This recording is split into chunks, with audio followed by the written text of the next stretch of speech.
tapi berkali-kali, nggak pernah bayar. Apakah kita termasuk orang yang menzolimi dengan tidak mendidik orang tersebut menjadi mandiri? Karena sepertinya tak pernah mandiri dan tidak berniat untuk melunasi. Ayat yang paling panjang dalam Al-Quran, surat Al-Baqarah 282, satu lembar. Bukan tentang puasa, bukan tentang sholat, bukan tentang baca Quran, bukan tentang zikir, tapi ayat yang paling panjang tentang bayar hutang. Sholatnya banyak, puasanya banyak, zikirnya banyak, baca Qurannya khatam, tapi kalau bayar utang tak dibayar, di akhirat kau akan cari dia. Oleh sebab itu ada orang mati syahid. Oh, mati syahid. Orang mati syahid gak merasakan sakratul maut. Orang mati syahid gak merasakan azab kubur. Orang mati syahid tidak merasakan hisab. Orang mati syahid langsung masuk surga. Ilat dain, kecuali hutang. Makanya kalau ada orang menagih hutang, itu dia bukan pelit, dia sedang menyelamatkan saudaranya dari makan haram. Makanya datang ke rumah dia. Habis pengajian nih langsung datang. Assalamualaikum, waalaikumsalam. Kau mau menagih ya? Aku bukan mau menagih, tapi menyelamatkanmu, anak cucumu, istrimu, tetanggamu dari makan haram. Ya ayyuhalladzina amanu, hai orang-orang yang beriman, hai orang yang percaya bahwa setelah mati dia akan hidup lagi menghadap Allah. Idza tadayantum bidainin, kalau kau menjalin transaksi hutang piutang, ila ajalim musamma, sampai ke batas waktu tertentu, faktubuh, tulis, saya pinjam kepada kamu 500.000, akan saya bayar pada bulan Mei. Tahunnya jelas. Banyak juga bulan Mei, maybe yes, maybe no. Bulan berapa? Bulan Mei tahun 2020. Oke. Sekarang bulan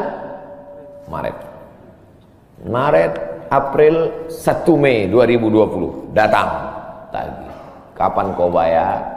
Mohon maaf aku nggak bisa, istriku baru meninggal, anakku pun sakit. Itu jangan kau cerita panjang lebar, tak tahan air mataku mau menetes. Kalau dia dalam kesulitan, fanaziratun ila maisarah, tunggu sampai dia lapang. Maisarah artinya lapang. Tunggu sampai dia lapang. Setelah dia lapang, datang lagi bulan Juni. Kapan kau bayar? Aku belum bisa. Nampaknya lebih banyak ongkos minyak aku daripada uang yang kutagih. Yang paling bagus, wa anta saddaqu khairul lakum, kau sedekahkan itu lebih baik. Karena aku pun makin datang makin kumat darah tinggiku, kolesterolku pun makin naik. Jadi untuk yang 500.000 itu ku sedekahkan aja, ambil.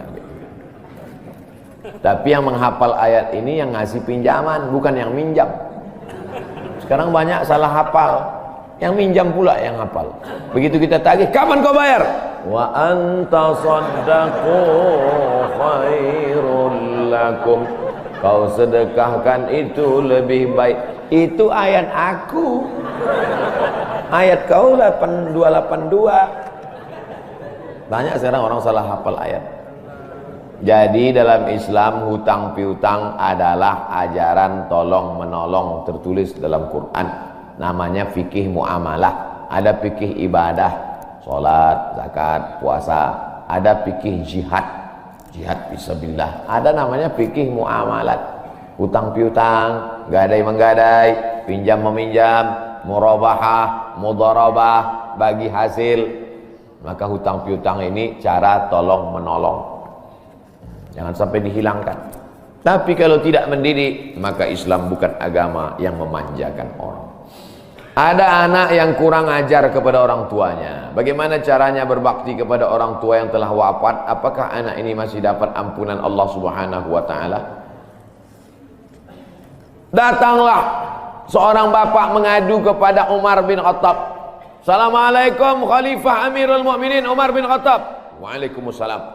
Ini anak saya kurang ajar, tolong dihajar dulu. Kata Umar bin Khattab orangnya bijaksana, dia tidak mau main pukul. Dia tanya dulu, kenapa kau kurang ajar pada bapakmu? Hai Umar bin Khattab, kata anaknya, ya, apakah seorang anak itu punya hak terhadap bapaknya? Ya. Apa hak anak? Mencarikan ibunya yang solihah, memberikan nama yang baik, memberikan makanan yang halal. Itu hak anak. Kata anaknya, ibuku tidak baik, makanku tidak halal, namaku pun tak baik. Apa kata Nabi kepada bapaknya? Apa kata Umar kepada bapaknya? Laqad aqaqtahu qabla an ya'aqqa alaik. Sebelum anakmu durhaka kepadamu, kau sudah durhaka duluan kepada anakmu. Jadi kalau begitu, ada anak durhaka, ada bapak Ini jangan sampai anak bapak tahu.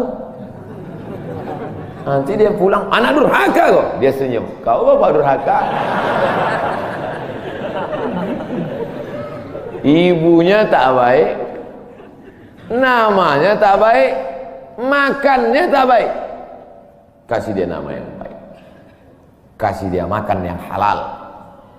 Kadang-kadang kenapa otaknya tak lurus? Karena makannya tak halal. Dikasih dia makan rishwah, makan sogok, makan haram. Kenapa kau kasih makan haram? Gimana lah Pak Ustadz, yang haramnya aja pun payah. Astagfirullah. Allah sediakan alam semesta begitu banyak yang halal. Kenapa kau kasih dia makan haram? Jangan pernah kasih anak makan haram.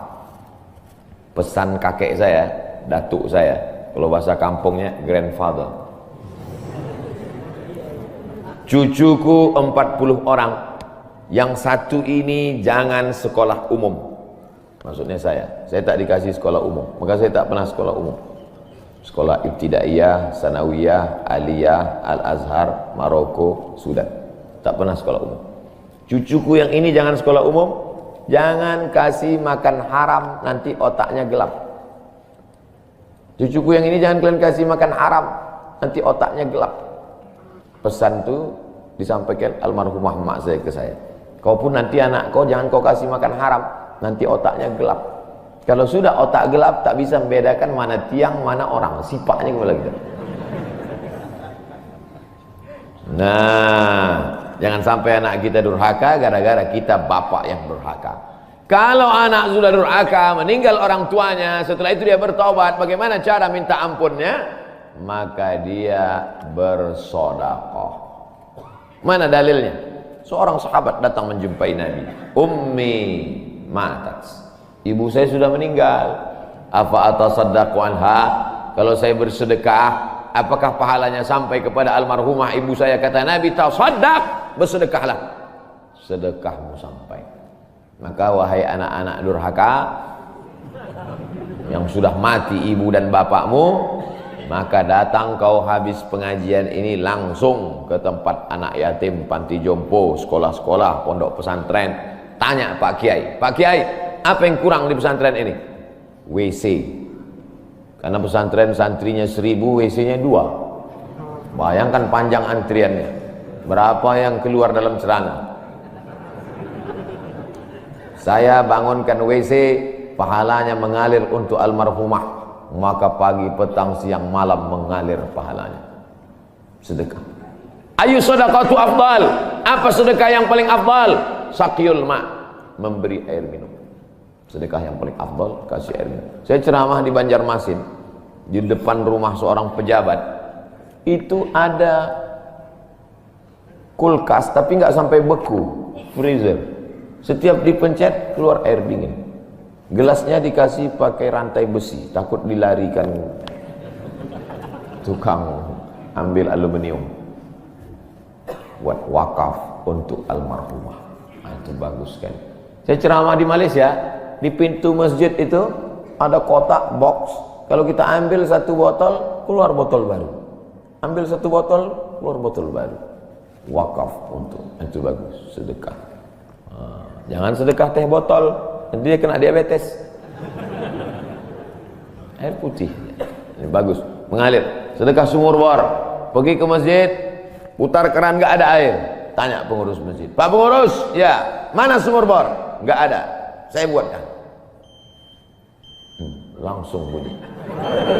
Itu berarti cash itu. Begitu cara berbakti pada orang tua dengan sedekah. Tapi Pak Ustadz, saya jangankan sedekah makan saya pun Senin Kamis Pak Ustadz doa, Allahumma fir lahu warhamhu wa'afihi wa'fu anhu. Bangun tengah malam, Rabbi firli wali walidayya warhamhuma kama rabbayani shaghira. Apa itu bid'ah? Bid'ah membuat sesuatu yang tidak dibuat oleh Nabi Muhammad SAW. Tidak ada dalilnya dari 3 aspek: qauli, fi'li, taqriri. Perbuatan yang tidak ada dalilnya bid'ah. Jangan dikatakan perbuatan yang tidak dibuat Nabi bid'ah. Perbuatan yang tak ada dalilnya bid'ah. Karena kalau dikatakan yang tidak dibuat Nabi bid'ah, Nabi tidak pernah pakai peci. Tunjukkan saya mana hadis Nabi pakai peci. Berarti peci ini bid'ah. Nabi mimbarnya tangganya dari depan. Ini masjid tangganya dari belakang. Berarti mimbar ini bid'ah. Mimbar Nabi tangganya dari depan, 3 lantai, 1, 2, 3. Jadi yang dimaksud dengan bid'ah perbuatan yang tidak ada dalilnya. Misalnya jam 12 siang ada bapak-bapak di panas terik tegak menghadap matahari. Pak, bapak ngapain? Aku mengagungkan Allah di bulan Rajab. Bid'ah itu, karena tidak ada dalilnya sama sekali. Tapi selama ada dalilnya, tidak boleh kita katakan orang itu melakukan perbuatan bid'ah. Malam Jumat baca Yasin, kumpul 10 orang baca Yasin. Yasin wal Qur'anil Hakim innaka laminal mursalin. Bid'ah. Loh, coba lihat dalilnya. Yang dibacanya itu Quran apa Quran? Quran. Baca Quran apa pahala? Yasin itu Quran atau enggak Quran? Quran. Man qara'a Yasin fi lailatin, siapa yang baca Yasin suatu malam, asbaha maghfuran lah, subuhnya sudah diampuni dosanya. Mestinya baca Quran itu semua, tapi karena dia enggak sanggup semua, dia pilih hati Quran. Hati Quran itu Yasin. Sentuhlah dia tepat di hatinya, dia akan jadi milikmu untuk selamanya. Makanya orang sebelum ngapal Quran semua, yang dihafal hatinya dulu. Itu sebelum ngapal Quran, yang dihafal hatinya dulu. Apa hati Quran? Ya Yasin. Tapi jangan hatinya aja seumur hidup, yang lain juga. Nah, jadi jangan salahkan orang baca Yasin. Baca Yasin bid'ah. Loh, Yasin kan Quran. Baca Yasin malam Jumat nggak masalah. Seumur hidup baca Yasin masalah. Karena banyak surat yang lain. Baca juga Al-Fatihah, Al-Baqarah, Al-Nisa, Al-Imran, Al-Nisa, Al-Ma'idah, Al-An'am. Nah, jadi mudah. Perbuatan tidak ada dalilnya bid'ah. Selama ada dalilnya tidak bid'ah. Ustadz, kiat-kiat apa yang kami lakukan sebagai guru kepada anak didik kami sebelum dan sesudah mengajar agar ilmu mudah dimengerti? SDIT Al-Farabi. Aristoteles, Socrates, Thales, Demokritos, itu adalah pemikir-pemikir dari Greek, Yunani kuno. Pada masa abad kedua datang seorang khalifah bernama Abu Ja'far Al-Mansur. Semua buku-buku dari Yunani diterjemahkan. Nama lembaganya Dar Al-Hikmah, Dar Rumah Hikmah Ilmu Pengetahuan. Dibuatlah Dar Al-Hikmah, Rumah Ilmu Pengetahuan. Diterjemahkanlah dari bahasa Yunani ke dalam bahasa Arab. Akhirnya orang Islam pun jadi dokter, Avicenna. Karena orang barat payah menyebut Ibnu Sina. Averroes, Ibnu Rushd. Tapi ada seorang yang bergelar the second teacher. First teacher Aristoteles, second teacher Al-Farabi. Ternyata Al-Farabi ini bukan dari Arab, tapi dari Pomalaa. SDIT Al-Farabi. Ini supaya wali murid tahu, anak ibu di mana? SDIT Al-Farabi. Al-Farabi itu artinya apa? Ya SDIT. Al-Farabi itu di barat dia diberi gelar the second teacher. Guru pertama Aristoteles, guru kedua adalah Al-Farabi, saking cerdasnya. Artinya apa? Dia tidak hanya diakui dalam Islam, tapi juga di luar Islam. Kenapa dikasih nama Al-Farabi? Karena ingin anak-anak kita dalam kepalanya tidak hanya fisika, biologi, kimia, matematika, bahasa Inggris, tapi juga dalam kepalanya ada Quran, hadis, fikih, akidah, akhlak, dan bahasa Arab. Sehingga nanti dia akan menjadi ekonom, tapi ekonom yang beriman. Dia akan menjadi filosof, filosof yang bertakwa. Inilah cita-cita alumni Al-Farabi, insyaallah. Amin ya rabbal alamin. Nah, yang pertama kali menjadi guru itu adalah ikhlas. Karena kalau gurunya ikhlas, cakapnya masuk ke hati. Kalau dari mulut, ke mulut juga masuknya. Tapi kalau dari hati, ke hati juga masuknya. Kira-kira yang dari saya sampaikan tadi, saya mulai tadi jam 5.15, sekarang jam 6.05, dan 50 menit saya bicara. Masuk tak ke hati Bapak Ibu? Kalau tak masuk ke hati Bapak Ibu, berarti yang ceramah itu enggak dari hati. Dari mulut ke mulut juga masuk. Jangan sampai ke mulut pun tak masuk. Nauzubillah. Yang pertama kali tulus ikhlas. Karena perbuatan yang paling tinggi amalnya adalah menjadi guru. Makanya saya lebih memilih menjadi guru. Saya sampai sekarang menjadi guru. Cuman saya tidak punya kelas. Dulu sempat jadi dosen, habis itu keluar. Kelas saya sekarang masjid, lapangan sepak bola, sama stadion, sama gedung olahraga, sport center Antam. Saya mengajar tidak lagi terbatas oleh dinding kelas. Semua tempat menjadi tempat mengajar. Guru yang pertama harus ikhlas. Yang kedua, tingkah laku perbuatannya. Guru digugu dan ditiru. Guru itu dari mulai cara minumnya aja diikut orang. Guru minumnya tangan kiri. Yang minum tangan kiri itu setan. Berarti kalau ada guru minum pakai tangan kiri, berarti guru setan. Hati-hati jadi guru. Oleh sebab itu maka guru ini luar biasa. Guru ini luar biasa Bapak Ibu. Perbuatan yang tidak putus setelah mati guru. PNS setelah mati putus. Yang kan mati, pensiun aja putus. Apalagi mati. Tapi guru. Saya dulu punya dosen. Kata dia, saya ini lulus hakim. Tapi kemudian saya tinggalkan hakim, saya pilih jadi guru. Kenapa gitu Pak dosen? Karena kalau saya jadi hakim, 1 tahun ada 10 perkara, 10 senang kepada saya, 10 benci. Yang menang senang, yang kalah benci. Tapi menjadi guru, tidak akan ada murid saya itu yang benci kepada saya. Betul. Guru SD saya, berapa kali kepala saya diantukkannya ke tiang.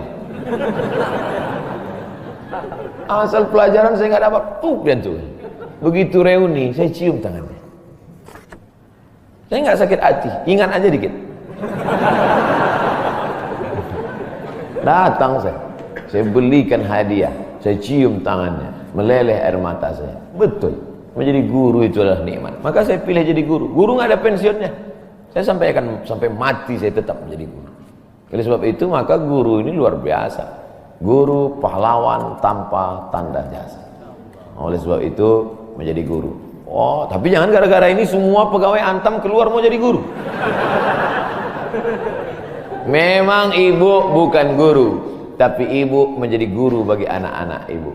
Bapak jadi guru bagi keluarga bapak. Itu kita sudah menjadi guru insya Allah. Mak saya perempuan yang biasa, dia bukan guru, dia bukan PNS, dia bukan kepala sekolah, tapi dia menjadi guru bagi kami, anak-anak. Kalau kami pulang bawa main-mainan, dia tanya, mainan ini dapat dari mana? Dari jalan mak, antar ke tempat kau jumpa tadi, karena tak tahu itu punya siapa. Nanti di akhirat ini akan kau pikul menghadap Allah SWT. Sampai hari ini kalau ketemu barang-barang di jalan tidak berani bawa pulang, ingat pesan almarhumah Emak Ali. Mungkin cakap Ustaz tidak masuk ke telinganya, tapi kata-kata ibu luar biasa. Ibu-ibu, bapak-bapak, nanti kalau mau sakratul maut, pesan paling jitu sampaikan pas mau mati. Jangan makan haram. Luar biasa itu, mereka berkesan. Sampai anak cucu akan mereka sampaikan. Nenekmu dulu ketika mau mati pesan terakhirnya, jangan makan haram. Baru sebut la ilaha illallah. Pertama, ikhlas. Yang kedua, perhatikan tindak tandukmu, kau dikugu dan ditiru. Yang ketiga, insya Allah bangkitkan semangat, karena setelah kau mati akan mengalir pahalanya. Abdul Somad kalau mati meninggal dunia, setiap bulan Rajab bapak-bapak, ibu-ibu, anak-anak bapak, cucu bapak, ibu yang hadir-hadir nih, anakku yang kecil, setiap bulan Rajab mereka beramal. Abdul Somad sudah mati dimakan cacing tanah di Pulau Sumatera, di Riau, pahalanya tetap mengalir. Dari mana? Dari Pomala. Bismillahirrahmanirrahim. Assalamualaikum Ustaz. Waalaikumsalam. Apa tips cara meraih kesuksesan yang berkah di masa muda?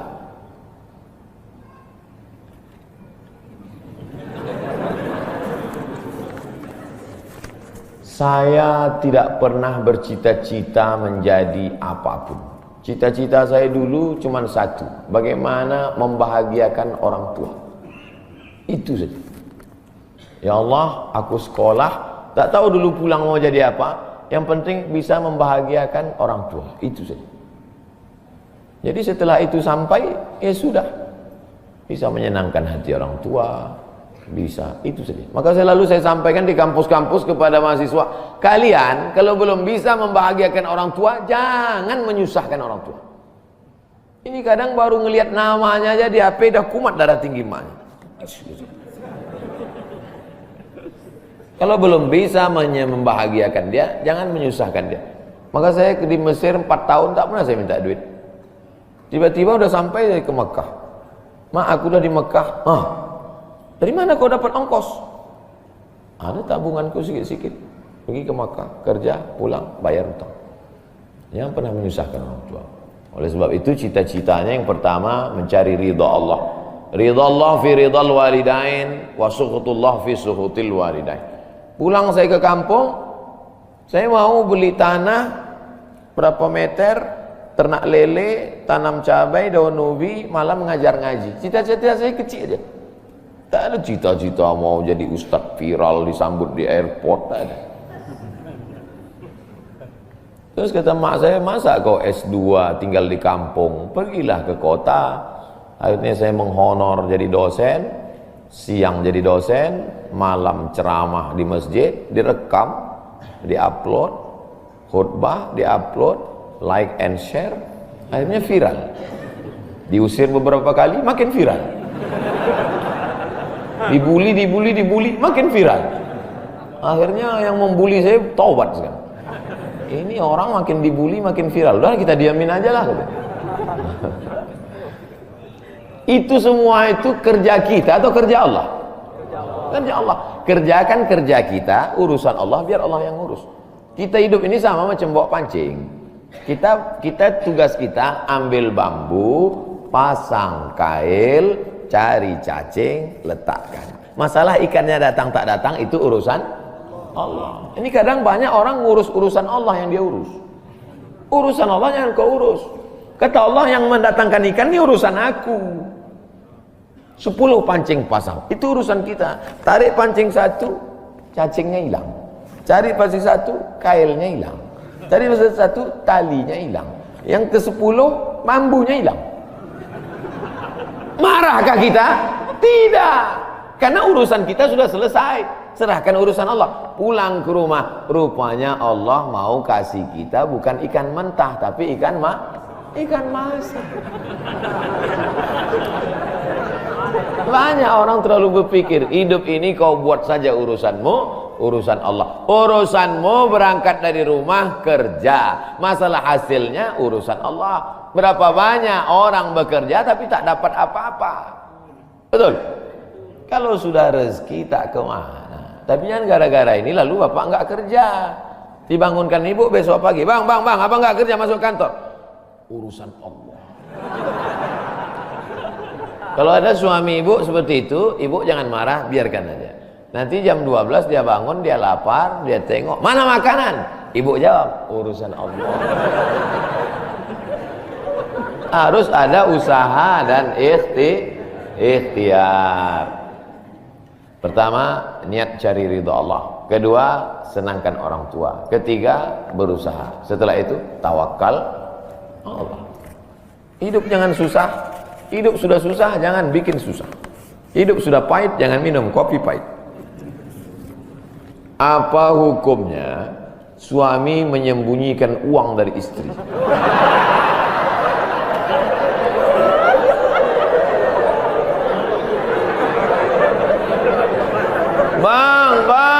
kata istrinya. Bang, ini duit apa bang? Duit sial. Oh duit sial, udah kusembunyikan kau dapat juga.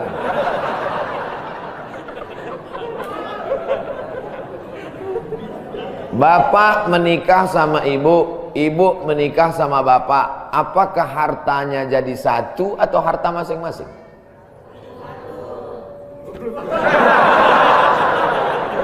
Mereka mau hartanya jadi satu dan bapak ketakutan. Itu yang saya baca. Sekarang kita baca ayatnya. Walakum nisfu ma taraka azwajukum illam yakul lahunna walad. Kalau istrimu meninggal kau dapat 50% hartanya kalau tidak ada anak. Fa in kana lahunna waladun, kalau dia punya anak, falakumur rubu'u, kamu dapat 25%. Sekarang saya tanya, hartanya nyatu atau pisah?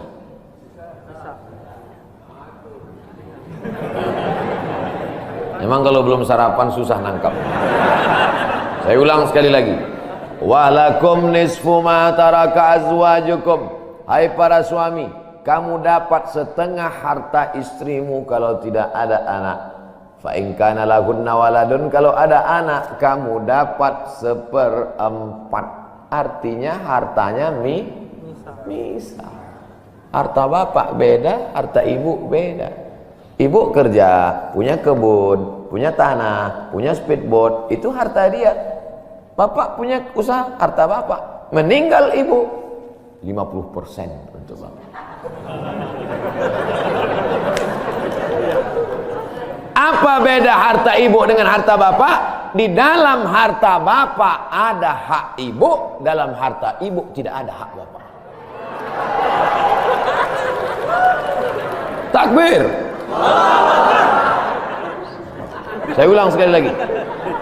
Ibu menikah dengan bapak, bapak menikah dengan ibu, ibu bawa harta, bapak bawa harta. Bedanya apa? Dalam harta bapak ada hak ibu, dalam harta ibu tidak ada hak bapak.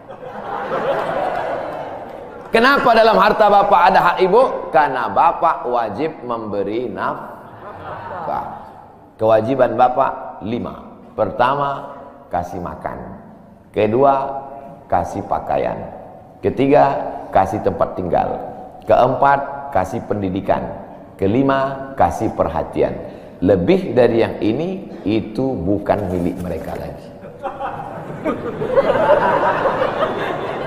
Jelas? Ini ada sekarang suami setelah menikah, pas dilihat surat apa semua, tak ada punya dia. Semua atas nama istrinya. Ini orang kalau meninggal, ini tidak kena azab kubur. Karena di dunia sudah terlalu azab dengan istrinya. Dari yang saya sampaikan ini jelas tentang pembagian batasan-batasan harta, jelas? Jelas. Jadi tidak serta-merta setelah menikah, jangan mau anak perempuan kita ditipu laki-laki. Istriku, mana surat mobilmu, mana surat tanahmu, tadi kita sudah akad nikah, semua hartamu, milikku, surgamu di bawah tapak kakiku. Oh, tidak begitu. Makanya laki-laki harus ngerti, perempuan juga harus paham. Kalau tidak, sedang main bola aja ada aturannya, statuta. Kalau tidak, akan hancur. Tapi insya Allah jelas. Pak Ustadz minta tolong doakan ibu saya, sudah lama sakit. Nanti kita doakan di akhir majelis. Bukan cuma ibu bapak, ibu-ibu semua kita doakan. Bagaimana niatnya doanya? Bagaimana niatnya doanya mandi taubat? Nawaitu, aku berniat ghuslat taubat, mandi taubat. Saya nggak bisa bahasa Arab Pak Ustadz, bahasa Indonesia, bahasa Makassar, bahasa Jawa, bahasa Batak, bahasa Mandailing, bahasa Aceh. Saya niat mandi taubat karena Allah Ta'ala. Bagaimana cara mandinya Pak Ustadz? Seperti mandi wajib, basah dari ujung rambut sampai ke ujung kaki. Di mana mandinya Pak Ustadz? Di laut bisa. Kolaka ini 30% saja daratan Pak Ustadz, yang 70 adalah lautan. Nah, mandi di laut. Apalagi kalau sampai ke tengah laut, bukan cuma dosanya hilang, orangnya hilang sekali.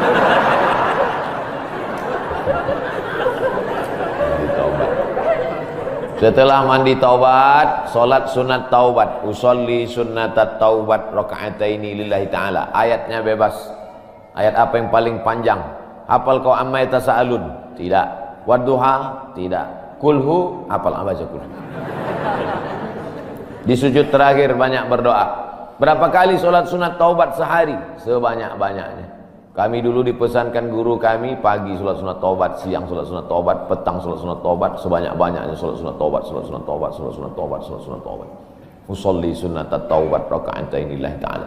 Ma min muslimin yudhnibu dzamban, ada orang yang silap salah berbuat dosa, summa yatatahhar, bersuci, berwudu, mandi, taubat, summa yusalli raka'ataini, salat sunat 2 rakaat, summa yastaghfirullah, minta ampun kepada Allah, illa ghafarallahu lah, Allah mengampunkan dosa-dosanya. Bulan Rajab banyak-banyak taubat, bulan Sya'ban tingkatkan ke taubat, masuk ke dalam bulan Ramadan insyaallah mendapatkan Lailatul Qadri khairum min alfi syahr.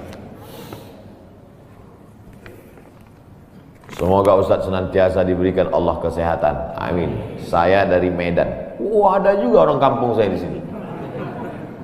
Bagaimana cara bakti seorang anak? Cara membahagiakan orang tua berjarak jauh dengan kita, sedangkan bertemu dekat bersama orang tua mungkin hanya 1 tahun sekali, Idul Fitri saja, karena harus bekerja di PT Antam Tbk Sulawesi Tenggara. Ada sesuatu yang tak bisa kita bayar dengan uang. Tak bisa dibayar dengan uang. Yang bisa merasakan ini orang yang orang tuanya sudah meninggal. Yang masih hidup tak bisa.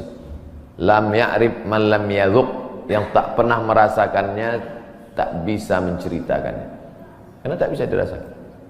Setelah orang tua itu tak ada, barulah kita rasa dunia ini hampa, tak ada gunanya. Duit itu tak ada gunanya, mobil itu tak ada gunanya, rumah itu tak ada gunanya, apapun tak ada gunanya. Waktu dapat saya gelar doktor dari Sudan, pulang saya ke rumah, tak ada gunanya. Tak bisa lagi diceritakan.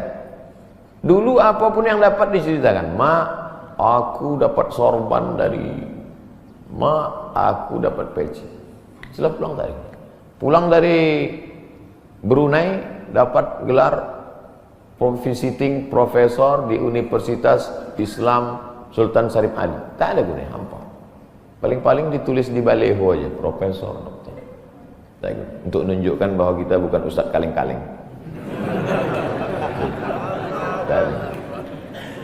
Nanti setelah dia tidak ada, barulah kau cari mana kain yang pernah dia pakai dulu, mana sajadah yang dulu dia pakai waktu sholat, di mana dia dulu sering duduk. Bekas tempat duduknya aja pun bisa menghilangkan rindu. Bekas tempat dia duduk dulu, tempat dia duduk makan kacang sambil minum teh, duduk kau di situ bisa menghilangkan rindu. Quran yang dia baca dulu lengkap dengan rehalnya, bangun kau tengah malam, kau bentang sajadah, duduk kau di situ, kau buka Quran yang dia baca dulu, hilang rindu. Tapi setelah dia tak ada, makanya mumpung dia masih ada, ciumlah tangannya, peluklah badannya, ciumlah keningnya. Kalau kau ada duit, kirimlah. Tak bisa, karena cari makan jauh Pak Ustaz, mesti terbangun dari Sumatera sampai kemari. Apa boleh buat? Memang begitu kondisi ekonomi kita sekarang. Allah tidak marah, tapi kalau kau mampu, kirimlah. Siapa orang yang kira-kira bisa digaji, dibayar untuk memasakkan dia di rumah? Berkirimlah. Karena sampai masanya nanti duit yang banyak itu tidak ada gunanya. Sebanyak apapun kau simpan, tak ada rasanya lagi, hampa, tak ada gunanya. Maka mumpung dia masih ada, Idul Fitri paksa-paksakanlah pulang. Mahal tiket pesawat, tabunglah, teleponlah. Masih ada dia menyambut teleponmu, berikan HP yang kira-kira lama dia pakai, tinggalkan. Mak, ini chargernya, ini handphonenya, ini baterainya, persiapan kalau rusak pasangkan di sini. Nanti kalau aku telepon, sampai masanya nanti handphonenya berbunyi tapi tak ada yang angkat. Selagi dia masih ada, senangkanlah hatinya. Kirimkanlah kain. Kain itu tidak akan dia pakai, tapi insya Allah menyenangkan hati dia.